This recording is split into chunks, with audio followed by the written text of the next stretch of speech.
que farei? Comentário de Mário Persona.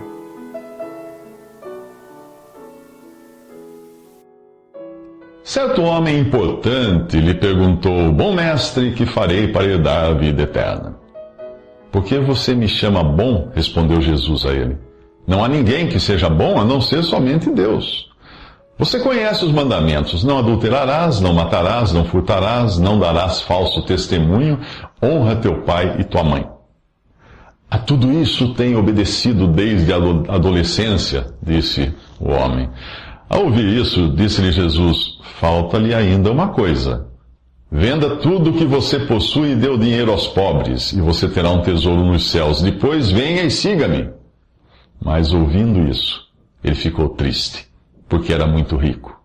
Isso está em Lucas 18, versículos 18 ao 23. Jesus decide testar esse príncipe de Israel. Ao chamar Jesus de bom, ele aprende que ninguém é bom exceto Deus. O teste é para ver se ele reconhece que Jesus é Deus. Mas isso não acontece. Ele está mais interessado em si mesmo e em receber a vida eterna. Então Jesus faz outro teste.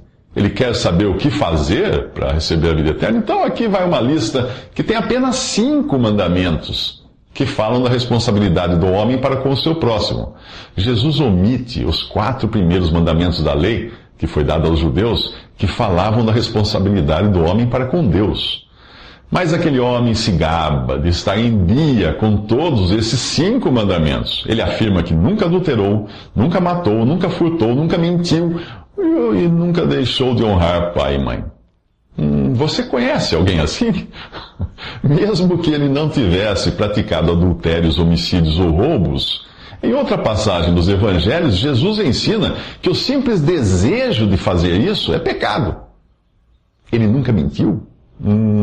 Nunca desobedeceu seus pais? Se ele for feito da mesma carne que eu, então não posso acreditar no que ele diz. No Evangelho de Mateus, Jesus resume a lei e os profetas em 2 mandamentos.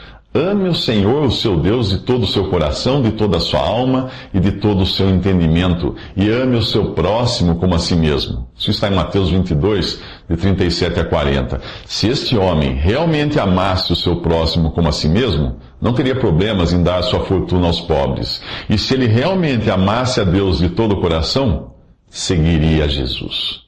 Mas ele não faz nenhuma coisa nem outra, pois ele amava a si mesmo. E amava suas riquezas, mais do que o seu próximo e mais do que Deus. O seu problema não era a riqueza, mas a avareza. Outros ricos, como Nicodemos e José de Arimateia, não foram testados do mesmo modo, porque eles não confiavam nas riquezas e eles queriam seguir a Jesus. O homem rico saiu decepcionado da conversa com Jesus. O seu coração revelara que ele só se importava consigo mesmo e com suas riquezas. Você já buscou a Deus e saiu decepcionado? O problema não estava em Deus, mas em suas prioridades. Talvez você tenha ido a Ele pensando no que iria ganhar com isso, quando devia pensar no que iria perder, os seus pecados. Você só pede por socorro quando sente a lama bater no queixo, e aí percebe que vai perecer. O primeiro clamor de um pecador convicto não é por riqueza, saúde, prosperidade ou algum outro benefício, mas para que Deus o purifique de seus pecados, algo que homem algum consegue fazer. Deus pergunta através do profeta Jeremias: será que o etíope pode mudar a sua pele?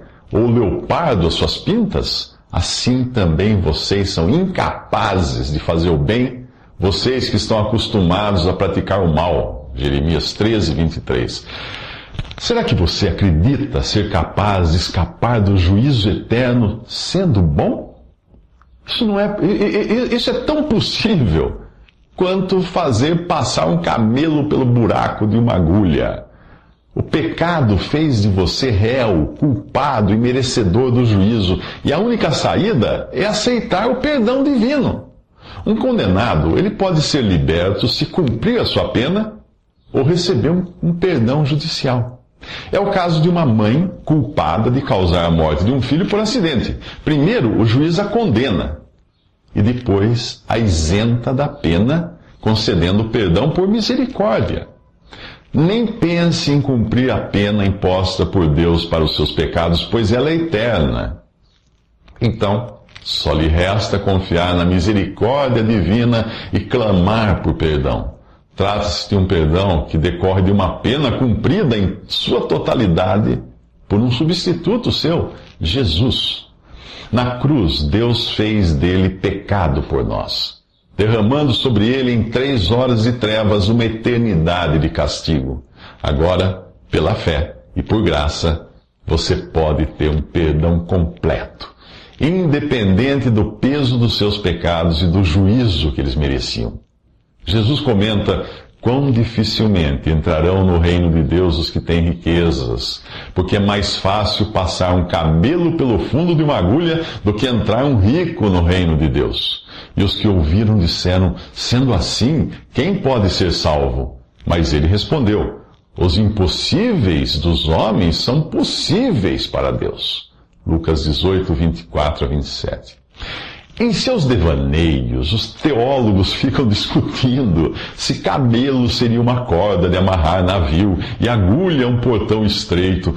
Mas o assunto de Jesus é a impossibilidade de o homem salvar-se a si mesmo. É isso. Então, nos próximos 3 minutos, vem Pedro e pergunta, e o que eu ganho com isso? Quando os discípulos veem que o homem rico preferiu conservar suas riquezas a seguir Jesus, Pedro comenta, nós deixamos tudo o que tínhamos para seguir-te. O Senhor então responde, digo-lhes a verdade, ninguém que tenha deixado casa, mulher, irmãos, pai ou filhos por causa do reino de Deus, deixará de receber na presente era muitas vezes mais. E na era futura, a vida eterna. Lucas 18, 28 a 30. No fundo, o que Pedro quer saber é o que ganhará por ter trocado o que tinha nesta vida para seguir Jesus. Esse raciocínio é natural ao coração humano. Se existir em nós qualquer desejo de seguir Jesus, esse desejo será egoísta e interesseiro. Uma leitura distraída da resposta de Jesus dada a Pedro pode parecer indicar que a nossa disposição de deixar nossos bens para seguir o Senhor seria recompensada com a garantia de vida eterna. Mas é preciso lembrar que Jesus tinha acabado de comentar que a salvação é impossível para os homens, mas é possível para Deus. Lucas 18, 27. Ou seja, nada do que fazemos irá nos garantir a vida eterna. Esta só pode ser recebida por graça. E isto fica patente desta afirmação de Jesus e de muitas outras passagens das Escrituras, como a de Efésios, capítulo 2, versículos 8 ao 10. Ali diz, vocês são salvos pela graça, por meio da fé. E isto não vem de vocês, é dom de Deus, é dádiva de Deus. Não por obras, para que ninguém se glorie, porque somos criação de Deus, realizada em Cristo Jesus para fazermos boas obras, as quais Deus preparou de antemão para que nós as praticássemos. Então, o que significa a resposta de Jesus a Pedro?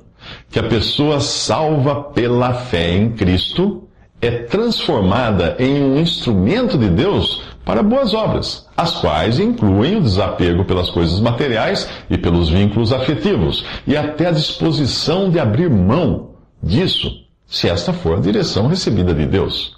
Esse desapego é fruto de um coração que recebeu a salvação por graça.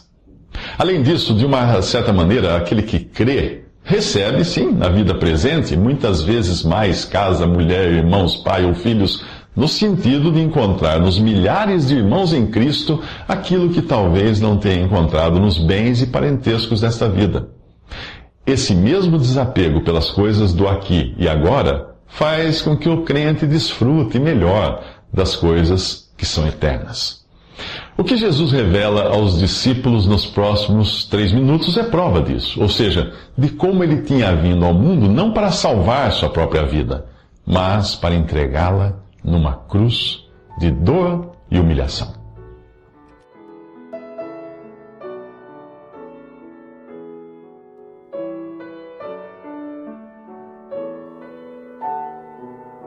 Visite Respondi.com.br.